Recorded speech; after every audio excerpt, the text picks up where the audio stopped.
Hello everyone, welcome to Internet Learning. Hope you all are doing well. So today we are going to discuss the topic general atmospheric circulation and its effect on oceans. So first of all, if you are new to the channel, then please subscribe to it and don't forget to press the bell icon so that you never miss an update. So let's start with our today's topic, general atmospheric circulation and its effects on ocean circulation. So first of all, we have already discussed this topic of general atmospheric circulation in the last video only, but this topic, its effect on ocean, this topic has been given separately in a box. तो इसको भी हम discuss करेंगे. अगर आपको अभी तक general atmospheric circulation के बारे में नहीं पता है तो वो आप लास्ट वीडियो में जाके देख सकते हैं, वो आपको आई बटन पे मिल जाएगी, या फिर इस वीडियो के बाद आप जाके देख लेना डिटेल में, जो पूरा एटमॉस्फेरिक सर्कुलेशन है वो समझ आ जाएगा. अब इस वीडियो में हम क्या देखेंगे कि ये जो जनरल एटमॉस्फेरिक सर्कुलेशन है, इसका मतलब कि हमारे एटमॉस्फेयर में लगातार जो एयर्स हैं वो ऊपर उठती हैं, फिर नीचे सबसाइड करती हैं, राइज करती हैं, सबसाइड करती हैं, ईस्टर्लीज चलती हैं, वेस्टर्लीज चलती हैं. तो मतलब कि कुछ सेल्स जो है वो कंटिन्यूअसली हमारे आसमान में इस तरीके से चलते रहते हैं. अब इसकी वजह से क्या होता है, ओशंस पे भी अफेक्ट पड़ता है. जब हमने लास्ट वीडियो एंड की थी तो हमने इसी पॉइंट पे एंड किया था उस वीडियो को कि ये जो एटमॉस्फेरिक सर्कुलेशंस हैं उनका अफेक्ट ओशन पे होता है, ओशन के पानी पे होता है. जो करंट्स चलते हैं उनको चलाने में एटमॉस्फेरिक सर्कुलेशंस का काफी इंपॉर्टेंट रोल रहता है. तो किस तरीके से अफेक्ट होती हैं? So warming and cooling of the Pacific Ocean is the most important in terms of general atmospheric circulations. तो जो जनरल एटमॉस्फेरिक सर्कुलेशन है, जो हमने लास्ट वीडियो में सेल्स पढ़े थे, हेडले सेल, फेरल सेल, तो उनमें जो भी एयर सर्कुलेशन होता है उनका सबसे ज्यादा अफेक्ट अगर हम बोले कि किस ओशन पे होता है तो हम यूं कह सकते हैं कि पैसिफिक ओशन पे ना बहुत ही ज्यादा अफेक्ट देखने मिलता है. और पैसिफिक ओशन जो वार्म होता है, कोल्ड होता है, इन सर्कुलेशंस की वजह से, इन हवाओं की वजह से, उससे पूरे अर्थ का क्लाइमेट रेगुलेट होता है. यस, सिर्फ एक जगह के वार्म एंड कोल्ड होने की वजह से, कूल होने की वजह से पूरे अर्थ के एटमॉस्फेयर पे काफी ज्यादा इफेक्ट पड़ता है. So the warm water of Central Pacific Ocean slowly drifts towards South American coast and replaces the cool Peruvian current. Such appearance of warm water off the coast of Peru is known as El Nino. तो ये लोग directly El Nino पे आ गए हैं कि L Nino में क्या होता है कि जो कूल पेरुवियन करंट है, मतलब जो पेरू देश है, पेरू कंट्री है, उसके पास ना हमेशा नॉर्मली कोल्ड करंट चलता है. अब जब वो कोल्ड करंट रिप्लेस हो जाता है और उस पर वार्म करंट बहने लगता है तो उस पूरी सिचुएशन को हम कहते हैं एल नीनो. तो एल नीनो को समझने के लिए सबसे पहले हमें ये समझना होगा कि इन जनरल नॉर्मल कंडीशन क्या रहती है, तब हमें एल नीनो समझ आएगा. सो नॉर्मल कंडीशन को समझाने से पहले मैं आपको कुछ फोटोज दिखाती हूँ जो हमने लास्ट वीडियो में भी देखी थी. ये वाली पिक्चर हमने देखी थी जिसमें हमने देखा था कि जो ट्रॉपिक्स होते हैं मेनली, मतलब 30 डिग्री नॉर्थ, 30 डिग्री साउथ, ये वाले एरियाज को आप ले लो, ठीक है. अब इनके आसपास क्या होता है, मतलब इस वाले एरिया के बीच में ट्रेड विंड्स चलती हैं जिन्हें हम ईस्टर्लीज कहते हैं. तो नॉर्दर्न हेमिस्फेयर में भी ट्रेड विंड्स चलती हैं जो कि कुछ इस तरीके से चलती हैं, आप इसमें देख सकते हो, ऐसे डायरेक्शन है इनकी. साउथ जो हमारा हेमिस्फेयर है, सदर्न हेमिस्फेयर, उसमें भी इसी तरीके से विंड्स चलती हैं, ईस्टर्लीज जिन्हें हम कहते हैं. अब ये ईस्टर्लीज जो हैं ये काफी इंपॉर्टेंट रोल प्ले करती हैं करंट्स में. अब आप करंट्स वाली पिक्चर देखो. अब करंट्स में आपको एक चीज यहाँ पे क्लियरली नजर आ रही होगी कि जो ये इक्वेटर है, ये वाला है इक्वेटर बीच में. इस इक्वेटर के दोनों तरफ से आपको कुछ लाइंस दिख रही होंगी, जैसे ट्रेड विंड्स हमने देखी ना, सेम उसी तरीके से ये करंट्स है, ये करंट बह रहे हैं, ये करंट बह रहे हैं, यहाँ पे ये करंट बह रहा है, यहाँ पे ये है और ये करंट है. तो मतलब कि ट्रेड विंड्स क्या करती हैं, जैसा कि हमने अगेन लास्ट वीडियो में भी देखा था कि ट्रेड विंड्स ओशन के पानी को धका के, उसको ढकेल के आगे ले जाती हैं. जैसे आप नॉर्मल समुद्र की लहरें देखते हो तो जो बीच पे, समुद्र के तट पे जो लहरें आती हैं वो भी विंड का ही काम होती है. विंड जो है, जो हवाएं हैं, वो ओशन के पानी को उठाती हैं और वो तट पे भेजती हैं. इसी तरीके से जो गहरा समुद्र होता है, गहरा जो मतलब डीप ओशंस होते हैं, और अंदर आप जाओगे तट से थोड़ा दूर, जैसे कोस्ट तो हो गया ये यहाँ पे, ठीक है, मार्जिन्स के पास में, बट अगर आप इससे थोड़ा दूर जाओगे इधर वाले इलाकों में, बीच में, यहाँ पे भी पानी की मूवमेंट होती रहती है. किसकी वजह से? यहाँ पे हवाओं की वजह से. तो जिस डायरेक्शन में ये एयर सर्कुलेशन होता है, एटमॉस्फेरिक सर्कुलेशन होता है, उसी डायरेक्शन में लगभग हमें मेनली वो एक तरीके से जो एयर सर्कुलेशन है ना, वो चीजों को इनिशिएट करता नजर आता है और काफी हद तक कंट्रोल करता है।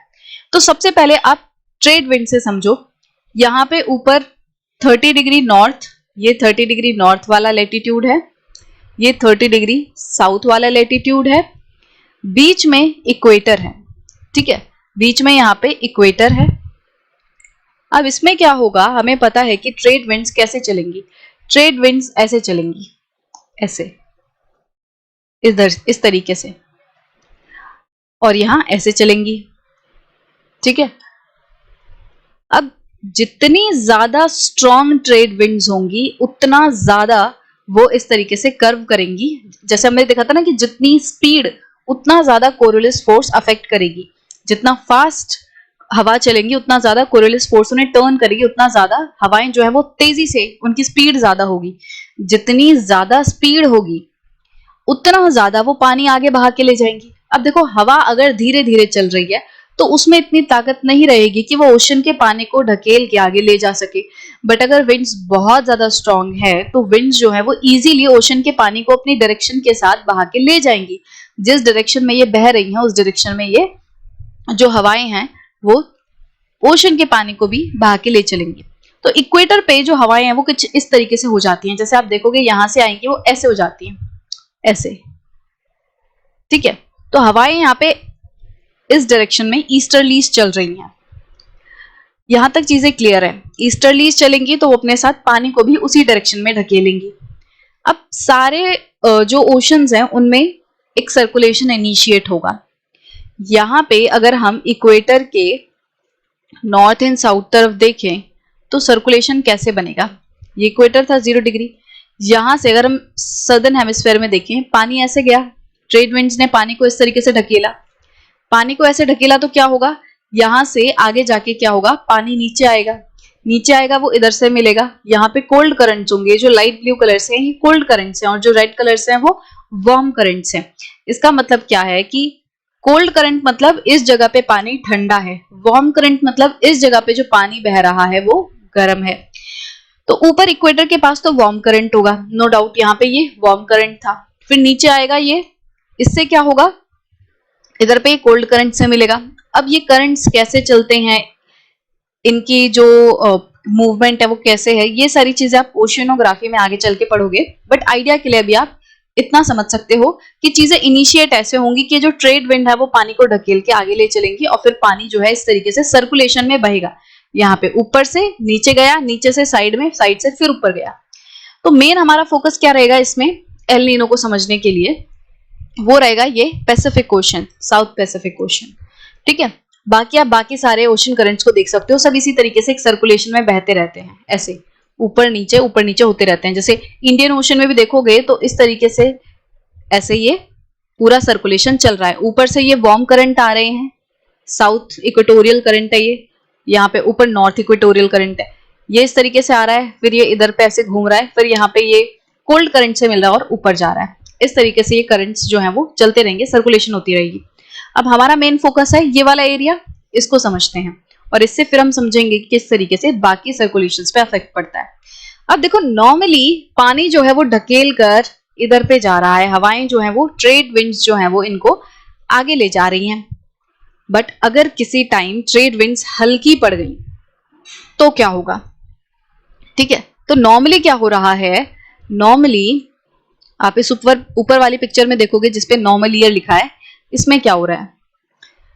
सो यहाँ पे है हमारा साउथ अमेरिका, इधर पे है ऑस्ट्रेलिया और इंडोनेशिया, ये सारे पूरे कंट्रीज हैं यहाँ पे। अब इधर पे हमने क्या बोला, अगर यहाँ पे इक्वेटर है, बीच में इस तरीके से इक्वेटर है, तो ये क्या कर रहा है, इसके चारों तरफ, इसके तरफ ईस्टर्लीज चल रही हैं। ईस्टर्लीज क्या करेंगी, यहाँ पे जो गर्म पानी है उसको बहा के, क्योंकि वो इस तरीके से चल रही है, ईस्टर्लीज की डायरेक्शन ये है, तो यहाँ पे जो भी पानी यहाँ पे होगा उसको ढकेल कर विंड्स यहाँ ले आएंगी, इधर पे ले आएंगी। तो ईस्टर्लीज क्या कर रही हैं, वो गर्म पानी को यहाँ से ला रही हैं और इधर पे इकट्ठा कर दे रही हैं। तो सारा गर्म पानी जो है, सरफेस का जो वार्म वाटर है, वो इधर पे इकट्ठा होता रहेगा। कहाँ पे इकट्ठा होगा, ऑस्ट्रेलिया वाली साइड पे इकट्ठा होगा। अगर आप पैसिफिक ओशन को देखो, ये पूरा पैसिफिक ओशन है। पैसिफिक ओशन का भी हम साउथ पैसिफिक ओशन की बात कर रहे हैं। अगर बीच में इक्वेटर है तो इक्वेटर के ऊपर वाला नॉर्थ पैसिफिक है ना, और नीचे वाला साउथ पैसिफिक, ऐसे समझ सकते हैं। तो यहाँ पे साउथ पैसिफिक का भी अब जो वेस्ट इलाका है, ये वेस्ट है, ये ईस्ट है। अगर आप ऐसे करो, ऊपर नॉर्थ, नीचे साउथ, यहाँ पे वेस्ट, यहाँ पे ईस्ट, ठीक है। तो हम कह सकते हैं कि जो पैसिफिक ओशन है उसके वेस्ट तरफ गर्म पानी जो है वो इकट्ठा होने लगेगा। अब गर्म पानी जब इकट्ठा होगा तो क्या होगा, हमें पता है कि जब पानी गर्म होता है तो वो भाप बन के ऊपर उठता है। भाप बन के ऊपर उठेगा तो क्या होगा, ऊपर बादल बनेंगे। बादल बनेंगे तो यहाँ पे बारिश होगी। तो बारिश कहाँ पे होगी, जो ऑस्ट्रेलिया ये वाला पूरा इलाका है, पापुआ न्यू गिनिया और ऑस्ट्रेलिया, न्यूजीलैंड, इंडोनेशिया, ये वाला जो पूरा एरिया है, यहाँ पे बारिश देखने मिलेगी। मेनली ये वाला पूरा इलाका। ये क्यों हो रहा है, क्योंकि नॉर्मल कंडीशन कैसे चल रही है, जो ट्रेड विंड्स हैं वो गर्म पानी को ढकेल कर इधर पे ला रही हैं। सबसे पहले क्या होगा, जैसे आईटीसीजेड बनेगा इक्वेटर पे अगर आईटीसीजेड होगा तो बहुत ज्यादा हीट होगी तो पानी गर्म हो जाएगा, और धीरे धीरे करके वो जो गर्म पानी है वो ईस्टर्लीज के साथ इधर पे इकट्ठा होने लगेगा। इधर पे इकट्ठा होगा गर्म पानी तो भाप बन के ऊपर उठेगा, भाप बन के ऊपर उठेगा तो बादल बन जाएंगे, ऊपर जाके बादल बन जाएंगे तो यहाँ पे फिर बारिश हो जाएगी। तो ये सिचुएशन पूरी चल रही है। तो सरफेस पे तो ईस्टर्लीज चल रही हैं। अगर हम आसमान में देखें कि सर्कुलेशन कैसे चल रहा है, सर्कुलेशन कैसे चलेगा, यहाँ पे लो प्रेशर बनेगा। ये लो प्रेशर ऐसे नहीं बन रहा, मतलब ये ऐसा नहीं है कि यहाँ पे हीट एक्स्ट्रा हो रही है तो लो प्रेशर बन रहा है, नहीं। यहाँ पे क्योंकि ईस्टर्लीज की डायरेक्शन ऐसी होती है, ईस्टर्लीज ऐसे चलती हैं तो वो पानी को ढकेल के यहाँ पे इकट्ठा कर दे रही है, तो यहाँ पे सारा गर्म पानी इकट्ठा हो जा रहा है, तो इसलिए लो प्रेशर क्रिएट हो जा रहा है, ठीक है। तो सारी चीजें एक दूसरे से जुड़ी हुई हैं।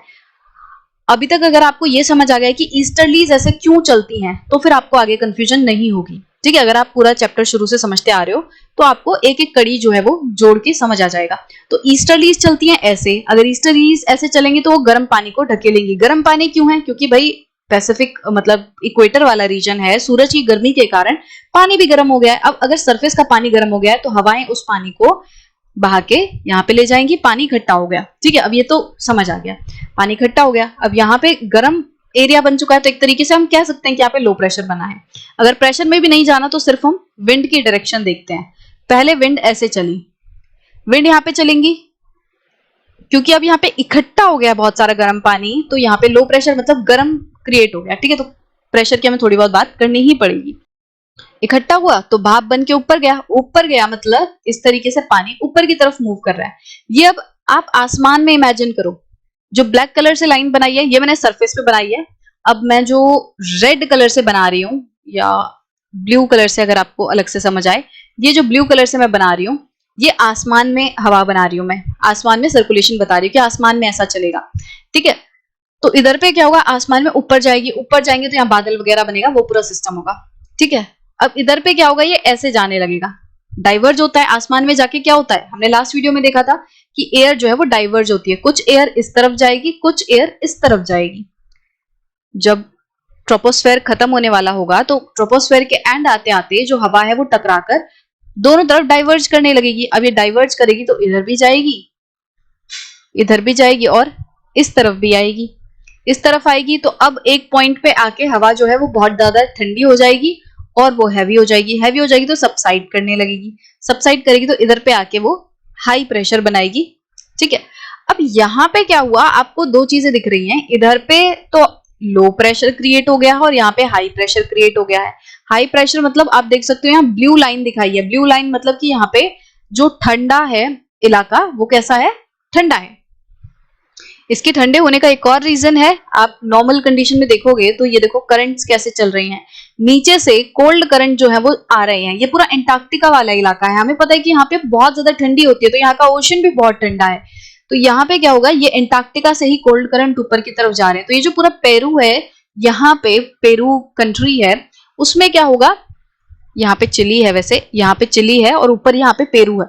तो इधर पे क्या होगा कि इस साउथ अमेरिका के वेस्ट मार्जिन पर इस तरीके से कोल्ड करंट बहेगा। तो ये नॉर्मल कंडीशन है ना, हम ऊपर नॉर्मल कंडीशन ही देख रहे हैं। तो यहाँ पे पूरा हाई प्रेशर बन रहा है, यहाँ से कोल्ड करंट जा रहा है। ये कोल्ड करंट जा रहा है, इस पॉइंट पे आके वो गर्म हो जाएगा, फिर गर्म हवाएं उसको मतलब गर्म पानी को हवाएं इधर खींच के ले जाएंगी। इस तरीके से पूरा सर्कुलेशन चलता रहेगा। आसमान का सर्कुलेशन मैंने आपको डार्क ब्लू कलर से दिखाया है, ये जो डार्क ब्लू कलर से मैं आसमान का सर्कुलेशन दिखा रही हूँ। सरफेस का सर्कुलेशन ऐसे चलता रहेगा कि ट्रेड विंड्स यहाँ पे आई ऐसे करके, अब ये फिर नीचे जाएंगी और फिर नीचे से पानी ऊपर जाएगा, मतलब ये एंटार्क्टिका की तरफ पानी आएगा सरफेस पे। ब्लैक कलर से मैं सरफेस दिखा रही हूँ कि जो समुद्र में करंट कैसे चलेगा, ये नीचे आएगा, एंटार्क्टिका वाला पूरा जो ओशियन रहेगा वहां पे आएगा, फिर ये इधर से ऊपर जाएगा कोल्ड करंट की तरह। जो वेस्टर्न मार्जिन है साउथ अमेरिका के, पेरू, चिली, वो वाला पूरा जो मतलब कंट्रीज हैं उनके साइड से ही कोल्ड करंट जाएगा, तो यहाँ पे हाई प्रेशर रहेगा और यहाँ पे ठंडी रहेगी, यहाँ पे ड्रॉट रहेगा, यहाँ पे कोई बारिश नहीं होगी क्योंकि ठंडा है, इलाका ठंडा है, तो इवोपोरेशन नहीं हुई, इवोपोरेशन नहीं हुई तो बादल नहीं बने और बारिश भी नहीं हुई। That is why you will find many deserts here. यहाँ पे अटकामा डेजर्ट है, यहाँ पे पूरा जो इलाका है वो कैसा है, रूखा रूखा है, सूखा हुआ है, तो उसका मेन रीजन ये है कि यहाँ पे कोल्ड करंट चलता है, यहाँ पे बारिश नहीं होती है। तो नॉर्मल कंडीशन थी ये। अब नॉर्मल कंडीशन को मैं आपको एक और तरीके से बना के समझा दूं जल्दी से, कि जैसे ये समुद्र का इलाका है, ठीक है। अब मैं आपको साइड व्यू दिखा रही हूँ, ये हमने अभी जो देखा इधर पे जो मैंने आपको मैप में दिखाया ये टॉप व्यू है, जैसे आप सैटेलाइट से देख रहे हो, बट अगर मैं आप साइड से दिखाऊं कि जैसे आप समुद्र में खड़े होकर देख रहे हो साइड से, तो कैसा दिखेगा। ये था समुद्र, ठीक है। यहाँ पे आप मान लो ये ऑस्ट्रेलिया है, ये ऑस्ट्रेलिया है, ठीक है। ये वाला जो पूरा इलाका है ये बनाया मैंने, साइड में ऑस्ट्रेलिया और दूसरी तरफ मैं साउथ अमेरिका बना रही हूं। यहां पे साउथ अमेरिका है, ये साउथ अमेरिका। अब इसमें क्या होगा, हमने क्या बोला, जो हवाएं चलती हैं जो ईस्टर्ली चलती हैं वो क्या करती हैं, वो पानी को ढकेल कर इधर पे ले जाती हैं। तो यहाँ पे जो गर्म पानी था ओशन के सरफेस पे, जो वार्म वाटर था दैट गॉट एक्यूमुलेटेड हेयर, तो पानी इस तरीके से एक्यूमुलेट हो गया, गर्म पानी है ये, ऊपर सरफेस का गर्म पानी है, या फिर इसको मैं ऐसे दिखाऊं, ये गर्म पानी है, इसके नीचे फिर नॉर्मल ठंडा पानी है, ठीक है। और यहाँ पे क्या होती है, अपवेलिंग होती है, यहाँ से ठंडा पानी जो है वो इस इधर पे आता रहता है। जब हवाएं जब गर्म पानी ढकेल कर इधर ले जाएंगी, ऑस्ट्रेलिया वाली तरफ ले जाएंगी, तो जो नीचे का पानी है ना, जो सरफेस गर्म पानी से नीचे जो पानी होगा, भाई गर्म पानी तो ढकेल कर आगे चला गया, बट इस जगह को फिल करने के लिए भी तो कोई आएगा ना, तो नीचे का जो ठंडा पानी है वो इधर आके जमा होने लगेगा। तो यहाँ पे ठंडा पानी इधर से, इसे अपवेलिंग कहते हैं, नीचे का जो ठंडा पानी है वो ऊपर आ जाएगा, ऊपर सरफेस का जो गर्म पानी है वो यहाँ पे इकट्ठा हो गया, राइट। अब इधर पे क्या होगा, यहाँ पे ऑस्ट्रेलिया वाले साइड गर्म पानी होने की वजह से एवोपरेशन होगी, लो प्रेशर एरिया क्रिएट होगा, बादल बनेंगे एंड बारिश आ जाएगी। और सर्कुलेशन कैसा चलेगा, ये बारिश आ गई, सर्कुलेशन अगर मैं दिखाऊं तो इधर से एयर ऊपर जाएगी, आसमान में जाएगी, इधर से डाइवर्ज होगी, एक इधर जाएगी एक इधर जाएगी, इधर से जाएगी। ये वाला जो इधर जा रहा है ना, ये हमारे मॉनसून में हेल्प करता है। ये वाला जो एक डाइवर्जन इस तरफ जा रहा है ना, लेफ्ट तरफ, ये इंडियन मॉनसून में हेल्प करता है। जब आप मॉनसून को पढ़ोगे और जब ओशनोग्राफी वाला टॉपिक पढ़ोगे तो उसमें आपको और डिटेल में समझ आएगा। खैर पूरा टॉपिक मैं अभी आपको बता रही हूँ, तब तो आपकी रिवीजन होगी बस। अब इधर क्या होगा, जब ये करंट यहाँ पे आ जाएगा, मतलब सर्कुलेशन, अपर एयर सर्कुलेशन जब इधर आ जाएगा, तो यहाँ पे एक पॉइंट पे आके ठंडी हो जाएगी, एयर ऊपर से आ रही है भाई, पूरी ठंडी हो जाएगी। अब ठंडी हो जाएगी तो नीचे सबसाइड करने लगेगी, तो यहाँ पे ये एयर सबसाइड करने लगती है, तो यहाँ पे हाई प्रेशर होता है, ठीक है।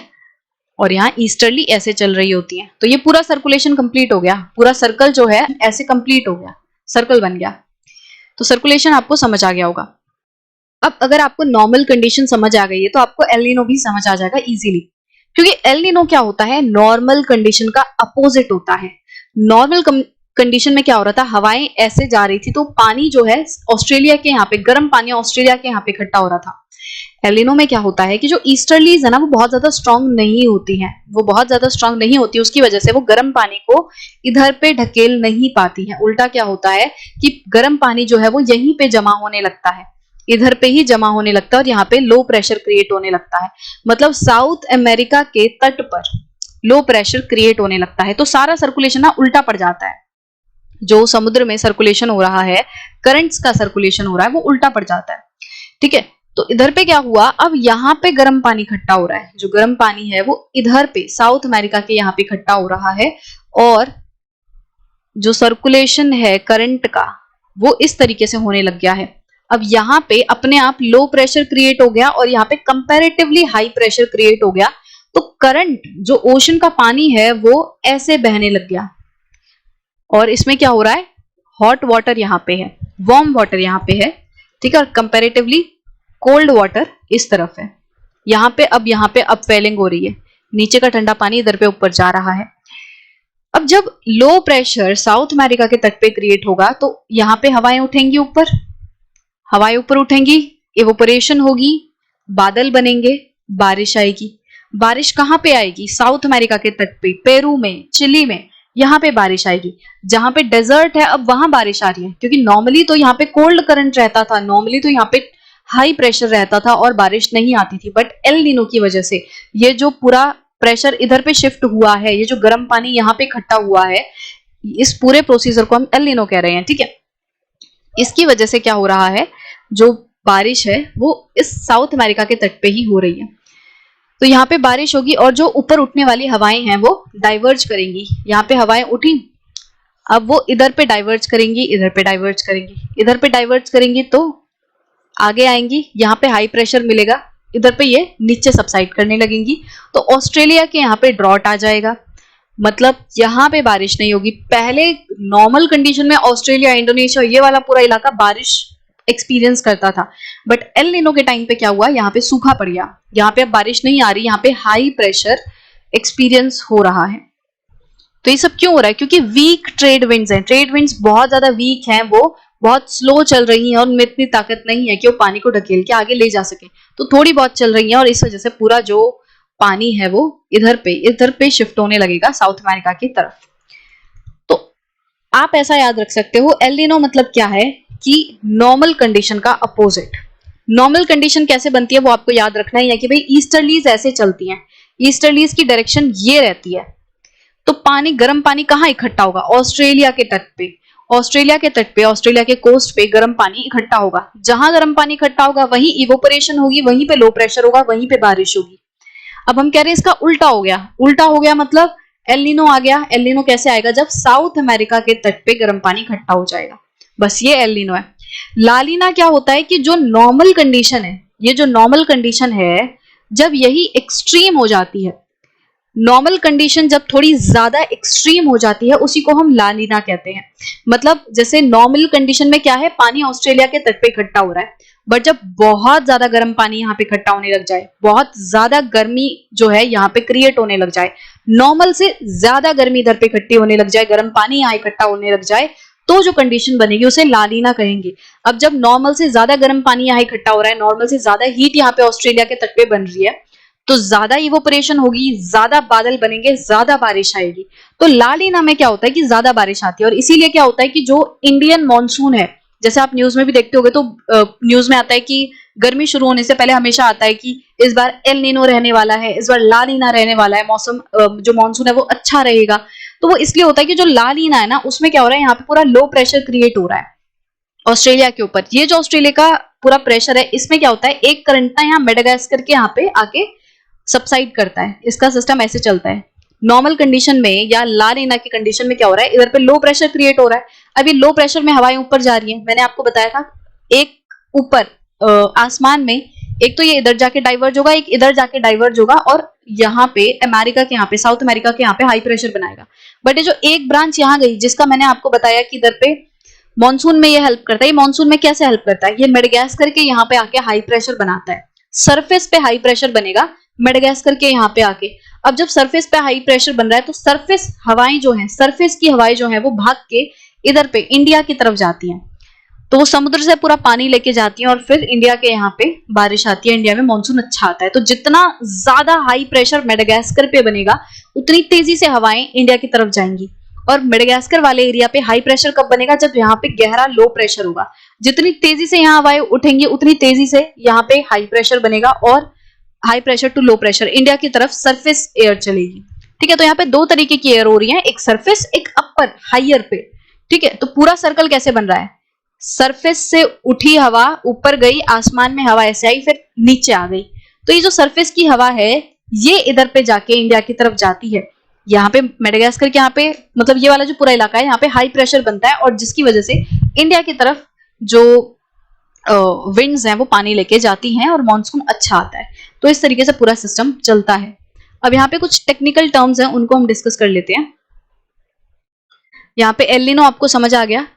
सो सच appearance of warm water off the coast of Peru is known as El Nino। तो अब पेरू के यहाँ पे वार्म वाटर इकट्ठा हो रहा है तो इस पूरी पोजीशन को हम एल नीनो कहते हैं। The El Nino event is closely associated with the pressure changes in central Pacific in Australia. तो एल नीनो क्यों हो रहा है? क्योंकि प्रेशर में चेंजेस आ रही हैं। पहले ऑस्ट्रेलिया वाले जगह पे लो प्रेशर होता था बट अब एल नीनो कैसे आ रहा है? जब ऑस्ट्रेलिया के यहाँ पे हाई प्रेशर हो रहा है और साउथ अमेरिका के यहाँ पे लो प्रेशर हो रहा है तो एल नीनो बन रहा है। This change in pressure conditions over Pacific is known as southern oscillation। तो हम ऐसा कह सकते हैं कि ये जो प्रेशर कंडीशन में चेंजेस आ रहे हैं, भाई ऑस्ट्रेलिया पे लो प्रेशर होता था बट अब हाई प्रेशर हो गया। साउथ अमेरिका के यहाँ पे वेस्ट कोस्ट पे, साउथ अमेरिका का वेस्ट कोस्ट मतलब पेरू, चिली, यहाँ पे इनके कोस्ट पे क्या होता था? हाई प्रेशर बनता था नॉर्मली बट अब यहाँ पे लो प्रेशर बन रहा है तो प्रेशर चेंजेस आ रहे हैं। इस प्रेशर चेंज को हम कहते हैं सदर्न ऑसिलेशन। और सदर्न ऑसिलेशन में क्या होता है कि जब कोस्ट जो वेस्ट कोस्ट है साउथ अमेरिका का, जब यहाँ पे लो प्रेशर बनता है तो एल नीनो हम उसको कहते हैं। The combined phenomenon of southern oscillation and El Nino is known as ENSO. El Nino southern oscillation. तो ये जो दोनों का इफेक्ट है, भाई प्रेशर चेंज हुआ है और एल नीनो बना है, ये दोनों ही चीजें रिलेटेड है तो इसको हम क्या कहते हैं? ENSO, El Nino southern oscillation. ठीक है, सदर्न ऑसिलेशन मतलब प्रेशर चेंजेस। अब प्रेशर में क्या चेंज आ रहा है कि भाई जो ऑस्ट्रेलिया है वहां पे हाई प्रेशर बन रहा है और लो प्रेशर कहां पे बन रहा है? West coast of southern America. तो इस पूरे प्रेशर चेंज को, ये जो पर्टिकुलर प्रेशर चेंज हुआ कौन सा वाला? High pressure at Australia, low pressure at southern America, इसको हम बोलेंगे एल नीनो। तो इस पूरे इफेक्ट को बोलेंगे El Nino southern oscillation. In the years when ENSO is strong, जब एनसो स्ट्रांग होता है, एल नीनो स्ट्रांग होता है, large scale variation in weather occurs over the world. Large scale weather variations होती हैं वर्ल्ड में। वर्ल्ड में कैसे वेदर होती हैं, मतलब वेदर में कैसे चेंज आता है? देखो एल नीनो की वजह से क्या हुआ, पानी इधर पे आने लग गया, जो गर्म पानी है वो इस तरफ आने लग गया, लो प्रेशर इधर पे बना है। जब यहाँ पे लो प्रेशर बना है तो करंट ऐसे चलने लगेगा नीचे की तरफ। ये जो चिली एंड पेरू के यहाँ पे करंट चल रहा था वो ऐसे नीचे की तरफ चलने लगेगा। और अब ये कोल्ड करंट नहीं है, देखो पहले ओरिजिनल कंडीशन कैसी थी, यहाँ पे लाइट ब्लू कलर से ऊपर की तरफ करंट जा रहा था, मतलब यहाँ पे ऊपर की तरफ करंट जा रहा था, वो भी कोल्ड करंट था। अब कंडीशन क्या हो गई है, अब नीचे की तरफ करंट आ रहा है, वो भी कैसा है? Warm current. अब जब यहाँ पे वार्म करंट आएगा तो इधर वाले इलाके को भी गर्म करेगा, इधर वाले इलाके को गर्म करेगा तो इधर पे आगे जो करंट बहेंगे वो भी थोड़े वार्म हो जाएंगे, वो भी थोड़े से गर्म हो जाएंगे। यहाँ पे जो करंट बहेगा वो भी थोड़ा गर्म हो जाएगा, फिर इधर पे जो करंट बहेगा ये भी धीरे धीरे सब थोड़े थोड़े गर्म होते जाएंगे, अपने नॉर्मल टेम्परेचर से गर्म होते जाएंगे, जिसकी वजह से हर जगह फर्क पड़ेगा। क्योंकि जो भी टेम्परेचर पानी का रहेगा उसी तरीके से एवोपरेशन होगी। अगर ठंडा टेम्परेचर है तो एवोपरेशन नहीं होगी, बारिश नहीं होगी, बट अगर गर्म टेम्परेचर है तो फिर एवोपरेशन होगी। इंडिया के ऊपर कैसे इफेक्ट पड़ेगा, जब यहाँ पे गर्म आ जाएगा, वार्म थोड़ा सा इलाका हो जाएगा तो इधर पे कंपैरेटिवली वीक हाई प्रेशर बनेगा। मैंने अभी आपको थोड़ा सा बताया लानीना के बारे में कि जब यहाँ पे मेडागास्कर के ऊपर हाई प्रेशर बनता है तो तेजी से हवाएं इंडिया की तरफ जाती हैं। जितना ज्यादा हाई प्रेशर होगा उतनी तेजी से इंडिया में उतना अच्छा मॉनसून आएगा। बट अगर यहाँ पे हाई प्रेशर नहीं हुआ ज्यादा, इसका मतलब अगर यहाँ पे वीक हाई प्रेशर बना, बहुत तेजी से हवाएं नीचे की तरफ नहीं आ रही हैं, तो जो इंडिया वाला मॉनसून है वो भी वीक होगा। जितना वीक यहाँ हाई प्रेशर बनेगा उतना वीक इंडिया में मॉनसून होगा, उसका मतलब उतनी कम बारिश आएगी इंडिया में। अब एक बात बताओ, यहाँ पे जितना ठंडा पानी रहेगा उतना हाई प्रेशर, अगर पानी यहाँ का थोड़ा गर्म हो गया तो हाई प्रेशर वीक हो जाएगा। ठीक है, जब यहाँ पे वीक हाई प्रेशर हो गया तो भाई इंडिया के मॉनसून पे भी अफेक्ट पड़ेगा, वहां पे कम मॉनसून आएगा। तो आप ऐसे समझ सकते हो कि एल नीनो की वजह से इस तरीके से करंट भी गर्म हो जाते हैं। करंट के गर्म होने की वजह से भी क्या होता है, इस वाले एरिया में वीक हाई प्रेशर जनरेट होता है, और ऊपर से मैंने जो एयर सर्कुलेशन बताया था वो भी क्या होता है, उसमें भी कमजोरी आ जाती है। ठीक है, एल नीनो के टाइम पे करंट कैसे बहते हैं कि यहाँ पे जो ऑस्ट्रेलिया है उस पे हाई प्रेशर बन रहा है। हाई प्रेशर बन रहा है तो मतलब कि जो सरफेस एयर है, मतलब ऊपर से, ऑस्ट्रेलिया के ऊपर से क्या होगा, हवाएं सबसाइड करेंगी तो सरफेस एयर ऐसे चलेगी। जब मेडागास्कर वाले इलाके की तरफ सरफेस एयर कन्वर्ज होंगी तो इधर पे लो प्रेशर बनेगा और ऊपर हवाएं उठेंगी। तो सब कुछ उल्टा हो गया। हमें क्या चाहिए था, हमें चाहिए था कि यहाँ पे सबसाइड करे ताकि सरफेस एयर हमारी तरफ आए, इंडिया की तरफ आए। बट जब मेडागास्कर वाले इलाके के ऊपर से हवाएं ऊपर उठेंगी, यहाँ पे लो प्रेशर बनेगा, तो इंडिया की तरफ जो हवाएं आने वाली थी वो नहीं आएंगी, वो बहुत कम आएंगी। ठीक है, अगर आपको यहाँ पे कंफ्यूजन हो रही है तो आने वाले टॉपिक्स में जब हम मॉनसून वगैरह के बारे में आगे चल के डिस्कस करेंगे तो आप ये चीज अच्छे से समझ पाओगे। बट आई होप कि आपको ये चीजें थोड़ी समझ आ रही होंगी कि किस तरीके से सरफेस एयर सर्कुलेशन चेंज होगा। कहीं पे भी कंफ्यूजन है, मैं जैसे मैंने लास्ट वीडियो में भी बोला था कि ये हवाएं हैं, इनकी डायरेक्शन आपको पता है, हाई प्रेशर लो प्रेशर पता है, हवाएं हाई प्रेशर से लो प्रेशर चलती हैं। आप सरफेस एयर को पकड़ लो, चाहे आप सर्कुलेशन को पकड़ लो, सरफेस एयर को पकड़ के चलो कि सरफेस एयर में क्या होगा कि जब एल नीनो की कंडीशन लगा के चलना कि कहाँ पे हाई प्रेशर हो रहा है, कहीं पे लो प्रेशर हो रहा है, कहाँ पे वार्म एयर इकट्ठी हो रही है। जहां पे वार्म एयर इकट्ठी होगी वहीं पे लो प्रेशर बन जाएगा।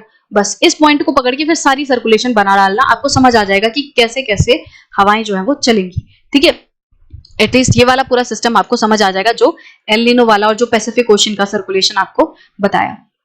और यहाँ पे एक और छोटी सी इंफॉर्मेशन कि जो मैंने आपको यहाँ पे बताया था ना कि नॉर्मल ईयर में जो सर्कुलेशन होता है, अपर एयर सर्कुलेशन इस तरीके से होता है ना कि यहाँ पे लो प्रेशर बनता है तो हवाएं आसमान में उठती हैं, इधर पे आती हैं, नीचे जाती हैं। तो ये जो सर्कुलेशन का सेल बनता है इसको वॉकर सेल कहते हैं। जैसे लास्ट वीडियो में फेरल सेल, हेडले सेल पढ़ा था, तो वो तो मतलब जनरल सर्कुलेशन था। बट ये एरिया स्पेसिफिक अगर सर्कुलेशन की बात करें तो पैसिफिक ओशन में ऑस्ट्रेलिया एंड साउथ अमेरिका के बीच में जो सर्कुलेशन होता है, अपर एयर सर्कुलेशन, और जो मतलब ये पूरा सेल चलता है इस तरीके से, इसको हम क्या कहते हैं, वॉकर सेल। ठीक है, तो वॉकर सेल जितना मतलब स्ट्रॉन्ग होगा वो ला नीना बन जाएगा, वॉकर सेल का अपोजिट हो जाएगा तो एल नीनो बन जाएगा। नाउ आई होप कि आपको ये पूरा टॉपिक अच्छे से क्लियर होगा। इसमें एल नीनो की बात नहीं की गई है, बट हम एक साथ पूरा टॉपिक कवर ही करके चलेंगे क्योंकि सारी चीजें तो समझ ही ली, फिर एक आध चीज को क्यों ही छोड़ना। ठीक है, और आगे चल के भी आपको ये चीजें समझनी ही है। सो आगे की कुछ लाइन और रह गई हैं। The arid west coast of South America receives heavy rainfall. ये कब की बात की जा रही है, एल नीनो की। एल नीनो में क्या है कि जो साउथ अमेरिका का कोस्ट है वहां पे बारिश हो रही है, तो जो एरिड वेस्ट कोस्ट है, एरिड मतलब सूखा, जो साउथ अमेरिका का एरिड वेस्ट कोस्ट है वहां पे हैवी रेनफॉल आती है। और जो ऑस्ट्रेलिया है अब उसे ड्रॉट का सामना करना पड़ता है, सूखे का सामना करना पड़ता है। And sometimes in India and floods in China. तो एल नीनो की वजह से इंडिया में भी सूखा पड़ सकता है, क्योंकि एल नीनो की वजह से क्या होगा कि जो इंडिया है वहां पे मॉनसून अच्छा नहीं आएगा। जब मॉनसून अच्छा नहीं होगा तो सूखा पड़ सकता है। तो फ्लड्स इन चाइना, चाइना में फ्लड जैसी कंडीशन बन सकती है। This phenomenon is closely monitored and is used for long range forecasting in major parts of the world. ये जो पूरा फिनोमेना है इसको बहुत क्लोजली मॉनिटर किया जाता है कि किस साल कैसी सिचुएशन बनने वाली है। ठीक है, एल नीनो होगा, ला नीना होगा, नॉर्मल कंडीशंस रहेंगी, तो इसको पूरा नोटिस किया जाता है क्योंकि ये पूरे वर्ल्ड के सर्कुलेशन को अफेक्ट करता है, पूरे वर्ल्ड के जो वेदर पैटर्न्स हैं उन्हें अफेक्ट करता है। आई होप कि अब आपको ये सारी चीजें अच्छे से क्लियर होंगी।